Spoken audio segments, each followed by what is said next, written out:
Queridos, a paz do Senhor a todos. Dando continuidade ao estudo da vida de Jó, nós trataremos nessa aula da calamidade que se abateu sobre a vida do patriarca Jó. A partir da história da vida de Jó e desse drama vivido por ele, temos a oportunidade de refletir a respeito do sofrimento e o modelo de comportamento que os cristãos devem ter para a sua própria vida. A história de Jó revela 4 ataques fulminantes do inimigo à sua família. Primeiro, os sabeus roubando seus bois e jumentos e matando seus moços. Segundo, fogo é descido do céu sobre as ovelhas e sobre os moços. Só sobrou um para contar a história. Terceiro, os caldeus em bandos atacaram, roubando os camelos e matando os moços. Só sobrou um para contar a história. Em quarto lugar, um vento forte deu sobre a casa dos filhos de Jó e caiu em cima dos filhos deles e o matou a todos. Uma calamidade e uma tragédia total na vida e na família de Jó. Alguns aspectos nessa lição é de que o diabo não tirou a vida da mulher de Jó. Quem sabe para usar contra Jó? Talvez, mas Deus dá a ela mais 10 filhos. Então não podemos julgar essa mulher por causa de um versículo em que ela fala a Jó: amaldiçoa a Deus e morre. Porque vemos uma mulher em desespero, irmãos. Todos julgam esse versículo da mulher de Jó, não dando a mínima para a sua história, mas nós podemos observar alguns pontos. A mulher perdeu 10 filhos de uma só vez. Ela era rica e perdeu todos os seus bens.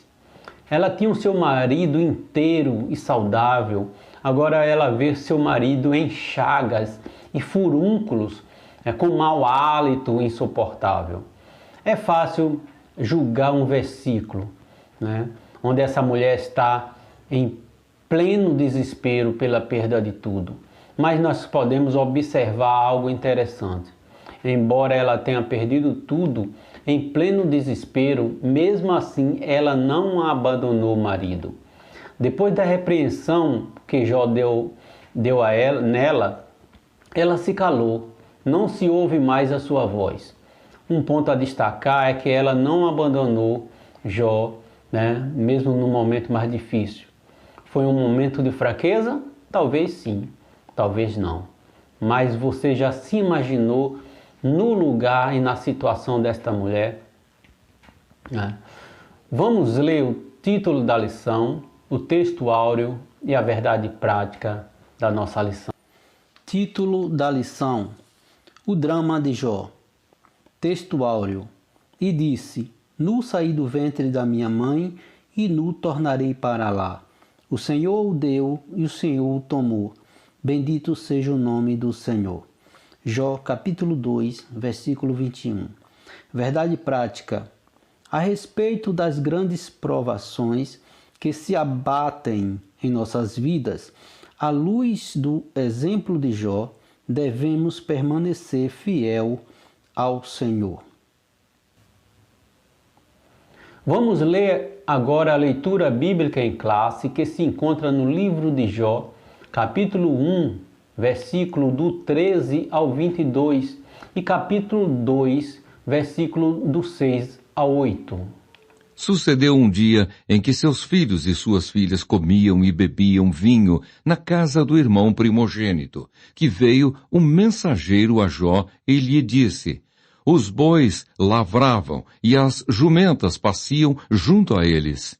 De repente deram sobre eles os sabeus e os levaram, e mataram aos servos a fio de espada. Só eu escapei para trazer-te a nova.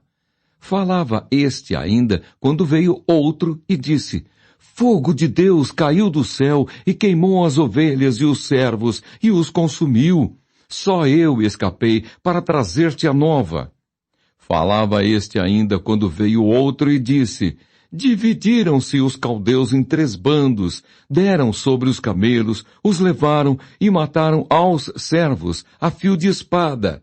Só eu escapei para trazer-te a nova. Também este falava ainda quando veio outro e disse, estando teus filhos e tuas filhas comendo e bebendo vinho em casa do irmão primogênito, eis que se levantou grande vento do lado do deserto e deu nos 4 cantos da casa, a qual caiu sobre eles e morreram. Só eu escapei para trazer-te a nova. Então Jó se levantou, rasgou o seu manto, rapou a cabeça e lançou-se em terra e adorou e disse, nu saí do ventre de minha mãe e nu voltarei. O Senhor o deu e o Senhor o tomou. Bendito seja o nome do Senhor. Em tudo isto, Jó não pecou, nem atribuiu a Deus falta alguma. Disse o Senhor a Satanás, eis que ele está em teu poder, mas poupa-lhe a vida. Então saiu Satanás da presença do Senhor e feriu a Jó de tumores malignos, desde a planta do pé até ao alto da cabeça. Jó, sentado em cinza, tomou um caco para com ele raspar-se. Irmãos, vamos ler a introdução da nossa lição. Fala sobre a prova de Jó, né? A provação de Jó e a sua vida, que se tornou um drama. Nem mesmo os mais aclamados cineastas seria capaz de dramatizar, né, algo semelhante à condição de Jó. O homem mais rico e mais admirado do Oriente, ele agora se torna apenas um pobre moribundo. É um homem que tinha uma vida abastada, uma vida piedosa, uma vida estruturada. Agora Jó mergulhou em um mar de calamidades e sofrimento. Queridos, Jó recebeu os mais duros golpes em sua vida e tanto na sua família também.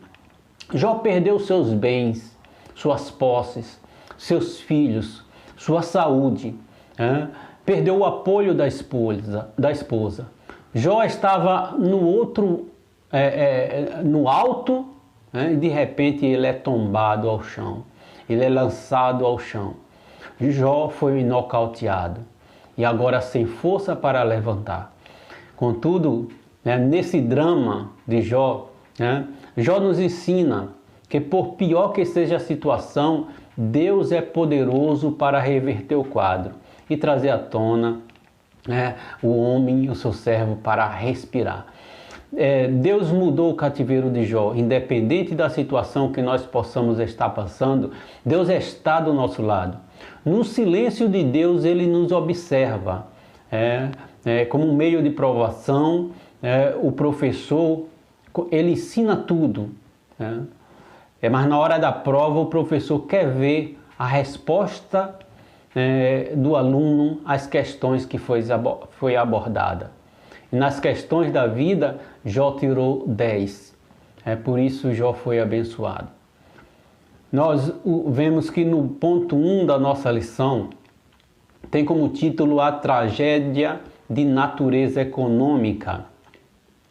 Irmãos, o sucesso na esfera comercial, nós vemos o sucesso de Jó era na esfera comercial também. O autor sagrado fala que Jó era maior de todos do Oriente. O respeito, a admiração, a riqueza e a prosperidade do homem de Uz contribuíram para a construção dessa imagem. Amados, queridos irmãos, Jó era o maior empresário rural do seu tempo. 7.000 ovelhas, 3.000 camelos, 500 juntas de bois, 500 jumentas, muitas pessoas aos seus serviços. Queridos, muitos pensam, eu tenho a ideia de que pessoas ricas não podem ser piedosas. Riqueza não é pecado, mas também pobreza não é virtude. A riqueza honesta é bênção de Deus. Jó permaneceu fiel mesmo quando ele perdeu tudo, né?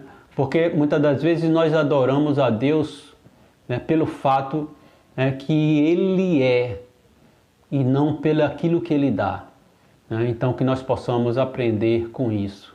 Nós devemos aprender a adorar a Deus e servir, né, pelo que Deus é. Deus é todo-poderoso, Deus é onisciente, né? E não pelo que Ele nos dá. Então, independente de que você esteja numa situação boa ou numa situação ruim, Deus é Deus, Ele continua sendo Deus. Você serve a Deus pelo que Ele te dá ou pelo que Ele é? Essa era a acusação do diabo a Jó. Ele falou, em outras palavras, que Jó só servia a Deus devido à riqueza e às bênçãos que Deus lhe concedia. Que nós possamos aprender com a vida de Jó, né, que independente da situação financeira, né, nós devemos estar temente a Deus. O ponto 2 do tópico 1 fala sobre o sucesso na esfera do campo. A atividade do campo era sem dúvida o principal negócio de Jó. Jó tinha tantas jumentas e bois a seu serviço, né, que mostra que ele era o homem mais rico do Oriente. Ele era um grande agricultor que possuía uma grande extensão de terra. Amado, Satanás não aceitou que um homem ultramilionário como Jó permanecesse íntegro e justo, né, diante de Deus e diante dos homens. Aí o diabo vem e comparece diante de Deus, alegando de que Jó só confiava nele, ou seja, em Deus, porque Jó era rico. E aí, com a permissão de Deus, Satanás saiu para atacar a sua família, a família de Jó, de forma implacável. Aí ele partiu para cima de Jó. Que nós não venhamos a colocar o nosso amor e nosso coração nas coisas desse mundo, né? Porque o mais importante é ter a presença de Deus em nossas vidas. Então, buscai a Deus em primeiro lugar. As demais coisas, ou todas essas coisas, vos serão acrescentadas. Que nós possamos aprender cada dia mais com a história de Jó. O ponto 3 do primeiro tópico fala sobre o ataque do diabo na esfera comercial. Satanás atingiu o centro das atividades comerciais do patriarca Jó. O adversário procurou retirar aquilo que com trabalho duro Jó havia conquistado. Assim destruiu os animais e o pessoal ao seu serviço, no intuito de desestabilizar Jó financeiramente. Querido, o homem mais rico do mundo foi à falência. De um grande empresário rural, ele passou a homem mais debilitado e mais desgraçado, homem mais sem prestígio do Oriente. As pessoas costumam paparicar quem tem posses, mas quando se não tem nada, né, quando se perde tudo, todos se afastam. O filho pródigo saiu da casa do pai e enquanto ele estava com dinheiro, havia muitos amigos ao seu redor, mas quando ele perde tudo, todos se afastam dele. Deus nunca se afasta dos seus filhos, mesmo quando eles pecam. Nesse caso de pecado não foi o caso de Jó, mas foi o caso de Adão e Eva, que se afastaram de Deus por causa do pecado, mas Deus foi atrás deles. Adão, Adão, aonde estás? Deus jamais abandona os seus filhos. Mesmo no silêncio de Deus, Ele está esperando a hora certa para nos dar vitória. O ponto 4 fala sobre a esfera do campo. Da mesma forma que atingiu os negócios de Jó na esfera comercial, Satanás também vem atingir Jó na esfera do campo, destruindo suas fontes de produção, suas fontes de proteína e laticínio. O diabo atingiu em cheio toda a fonte de riqueza de Jó. Era preciso muito equilíbrio para não se desesperar diante de um quadro tão sombrio. Muitas pessoas, quando são atingidas pelas turbulência financeira, se desesperam, blasfema contra Deus, outros cometem suicídio, e dão cabo da própria vida. E nós vemos que no exato momento em que Jó recebeu o golpe, Jó não atribuiu culpa nenhuma a Deus, mas afirmou: eu nu saí do ventre da minha mãe, nu voltarei para lá, o Senhor me deu, o Senhor tomou, bendito seja o nome do Senhor. O coração de Jó não estava na sua riqueza, o coração de Jó estava em Deus. Que nós possamos aprender sobre isso. O segundo ponto da nossa lição fala da tragédia de natureza familiar. A tragédia que se abateu sobre Jó foi catastrófica. O exemplo de Jó, nós vemos que, a exemplo dele, o crente deve se refugiar em Deus. Falando dos filhos de Jó, os filhos de Jó era a maior riqueza que Jó tinha. Não era a riqueza de Jó, a mais importante não era a sua prosperidade, nem suas propriedades, nem seu rebanho, mas era a sua família. Jó tinha 10 filhos, independente da riqueza que eles tinham uma estreita amizade entre eles. Era uma família unida, celebravam juntos as suas festas de aniversário. Era uma família unida. O pai era um intercessor da casa, era um homem piedoso que se importava com seus filhos. Mas foi um golpe muito pesado para Jó e para sua esposa também, como não dizer. Mesmo assim, nós vemos, irmãos, que para eles, para a esposa de Jó e para Jó foi muito duro perder os seus 10 filhos. Em um dia, Jó sepultou 10 filhos. Mesmo assim, Jó continua adorando a Deus. Jó era um homem com um passado, agora de vitória, mas as pessoas viam Jó como um homem que não tinha perspectiva de um futuro.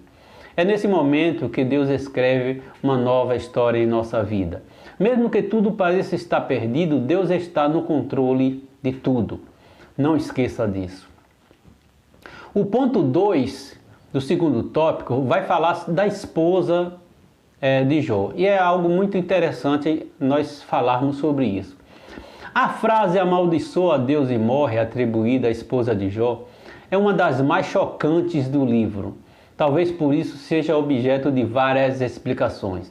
Queridos, é interessante que Deus falou ao diabo que podia tocar em todos, só não tirasse a vida de Jó.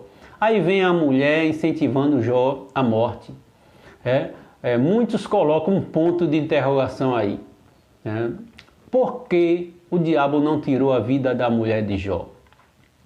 Será que ela era porque queria usar essa mulher para enfraquecer Jó? Mas lá na frente nós vemos também que Deus dá em dobro a Jó tudo, inclusive sua família, e nesse caso a mulher de Jó também foi abençoada. Então o vilão dessa história não é a mulher de Jó, mas o diabo. A mulher de Jó não tinha a mesma estrutura de Jó. Ela entrou em desespero ao ponto de querer empurrar o seu esposo ao abismo. Típico de pessoas desesperadas, descontroladas e revoltadas com tudo e com todos. Faltou nela, é claro, o domínio próprio. Mas o que nós faríamos no lugar dessa mulher? Ela perdeu de uma só vez 10 filhos. Perdeu tudo que ela tinha. E ainda agora ela via seu marido coberto de chagas. O que você faria no lugar dela? Muitos casamentos não suportam uma tragédia financeira ou familiar desse porte. Essa mulher ficou revoltada. E aí ela diz: ainda mantém a tua integridade? Amaldiçoa o teu Deus e morre. Ela não suportou as perdas. O que você faria estando na situação dessa mulher, desta mãe? Então é algo para que nós possamos pensar e aprender com isso. O ponto 3 do segundo tópico fala sobre o fato. Um vento forte soprou sobre a família de Jó, devastando tudo. Ainda hoje nós vemos que ventos fortes muitas das vezes continua a soprar em nossas famílias, irmãos. E o resultado desses ventos muitas das vezes é degradação familiar, divórcios e drogas, etc. Né? Nós vemos, não em nossa família, nós como servo do Senhor, mas no contexto geral das famílias, principalmente quem está longe da presença de Deus. O sábio Jó afirma que sua mulher, no seu desespero, ela falava igual uma doida. É isso que Jó menciona. É uma pessoa sem entendimento. Depois vemos o silêncio dessa mulher. Embora o nome dela, ela não seja mencionada no final do livro, nós vemos que Jó teve mais 10 filhos com ela. Ou seja, ela não abandonou o seu marido. É fácil estar com alguém quando tudo está bem, mas se torna difícil quando a situação se torna incontrolável. Aí é onde nós vemos quem verdadeiramente nos ama. Então ela amava Jó. É claro que numa situação de perda, de uma catástrofe terrível dessa, e ela não tinha a estrutura que Jó tinha. Uma mãe perder, em um momento, 10 filhos de uma vez, ela ficou desesperada. Mas que nós possamos continuar fiel a Deus, independente da situação em que nós nos encontramos. Independente da situação que você se encontra, se mantenha firme, fiel ao Senhor. No terceiro tópico, fala sobre a tragédia de natureza física e de natureza psicológica. O diabo toca na saúde de Jó. Depois que o diabo viu que o seu plano inicial de atingir a família de Jó fracassou, agora ele toca em Jó. E o patriarca não sucumbiu à tentação. Mesmo diante da dizimação de seus bens e familiares, o adversário agora tem a permissão divina para tocar na saúde de Jó. E o diabo toca na pele de Jó, e nos ossos de Jó, e na sua carne, da maneira mais profunda, ao ponto de, antes de atingir dolorosamente, Jó ficar no monturo, se coçando os seus tumores com um caco de telha. Aí Deus diz ao diabo: Jó está sob o teu poder, somente poupa a sua vida. Temos duas questões polêmicas que o professor precisa saber para não ser pego de surpresa.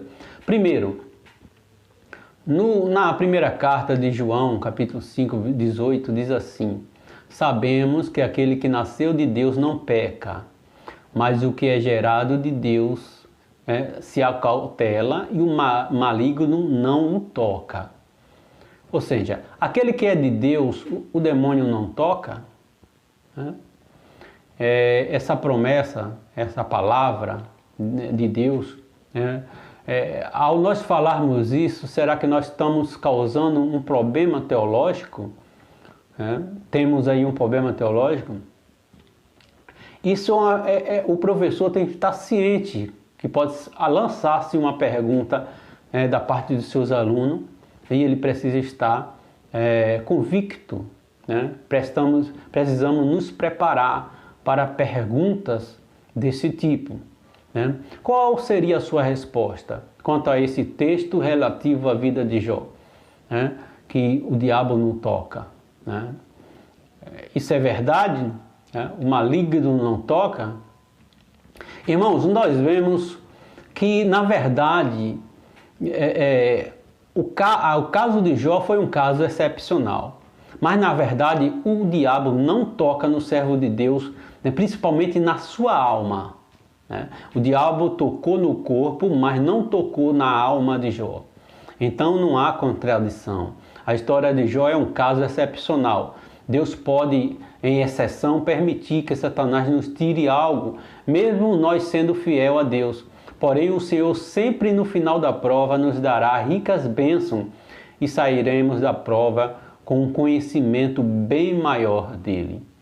Segundo ponto polêmico que algum aluno pode perguntar, se encontra no livro de Isaías, capítulo 45, versículo 10, que diz assim: eu formo a luz e crio as trevas. Eu faço a paz e crio o mal. A pergunta que pode fazer, Deus criou o mal? É uma interrogação. Né? Primeiro, a palavra que Deus cria, né? Não está falando que Ele criou. Né? Então, isso é uma pergunta, é uma resposta que o professor já pode falar aos seus alunos. Né? A palavra em Isaías fala que Deus cria, não que Deus criou no passado. Né?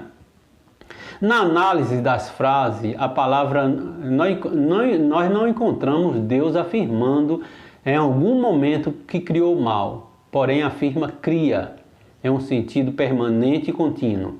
O mal, cria o mal. Além disso, a palavra mal na língua hebraica, ela foi mal traduzida. Né? Ela não está bem traduzida nesse contexto. De que Deus criou o mal no sentido de pecado, do maligno, não. Note-se que estão sendo apontadas realidades opostas, antagônica, ou seja, olha, ele fala assim, criou a luz e trevas, ou seja, o oposto. Mas quando é para falar do mal, ele fala assim, eu crio a paz e o mal. Então, não são palavras opostas, porque o oposto da paz é a guerra.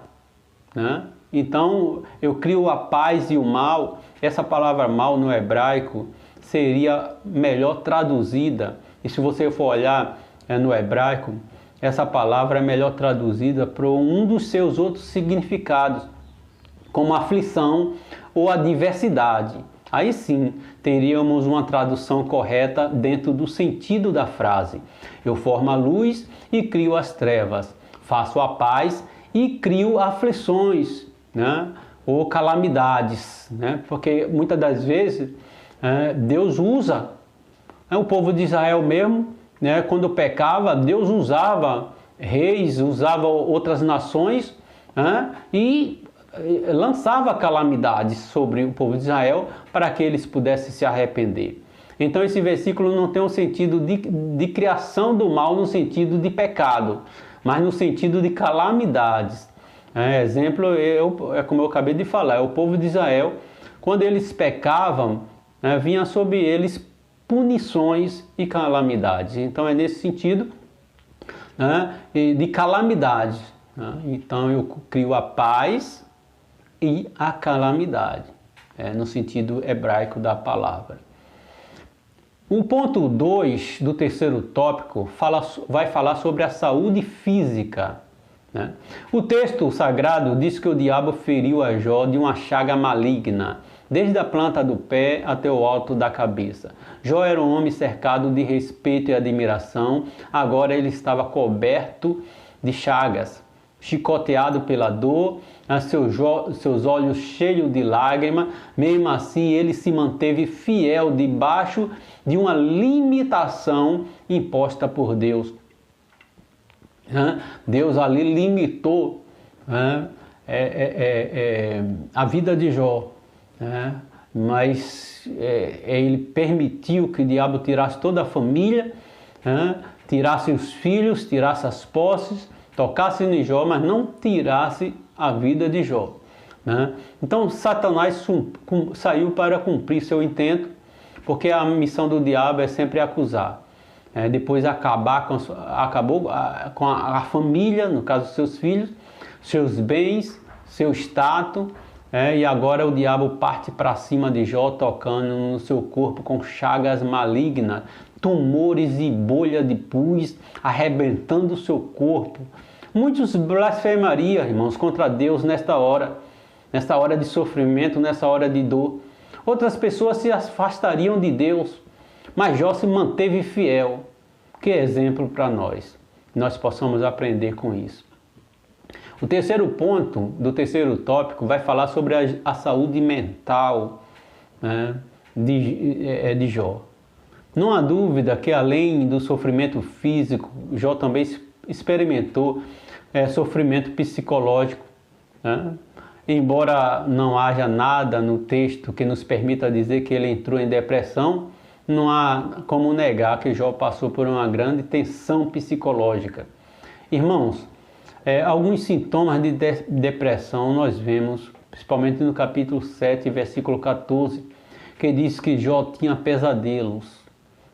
No capítulo 30, versículo 10, as pessoas cuspiam nele. Jó ficou cansado de viver, né? Se arrependeu de ter nascido, no capítulo 10, versículo 1. Jó chorava, capítulo 16, versículo 16. As pessoas lhe provocavam, capítulo 17, versículo 2. Os seus conhecidos fugiam dele, capítulo 19, versículo 17. As crianças zombavam dele, capítulo 17, versículo 18. Jó perdeu a sua honra, capítulo 30, versículo 15. Amados, Jó é o modelo de confiança e obediência a Deus. Devemos aprender com Jó a reconhecer a soberania de Deus, entender que independente dos ataques de Satanás, nós temos que nos manter de pé, fiel e temente a Deus. Nós não devemos temer o diabo, mas devemos ter fé. Tenha fé, tenha esperança de dias melhores para todos, porque Deus é contigo. É assim, eu espero que essa aula tenha sido de grande valia para o seu crescimento espiritual. Que Deus em Cristo vos abençoe e tenha uma boa aula. Se você gostou, dê o seu like, compartilhe, se inscreva, para que nós possamos levar adiante a palavra de Deus, que mais pessoas possam estar ouvindo os ensinamentos da palavra de Deus. Que Deus abençoe a todos.